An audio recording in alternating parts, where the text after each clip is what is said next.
நம்ம மாடி தோட்டத்தில் பூத்த சங்குப்பூவை வச்சு ஒரு ஹெல்த்தியான டீ போட்டு குடிக்கலாம் வாங்க.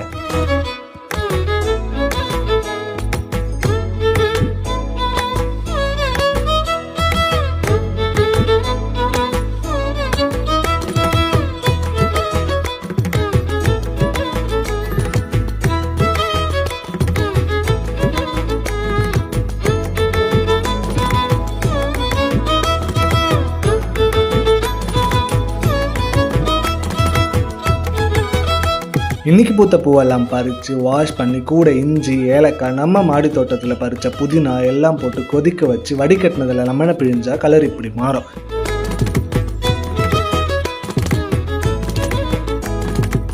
அது கூட கொஞ்சம் தேனை சேர்த்தா நம்மளோட சங்குப்பூ டீ ரெடி. நீங்களும் உங்கள் வீட்டில் இந்த மாதிரி செடிகளை வளர்க்க ட்ரை பண்ணுங்கள்.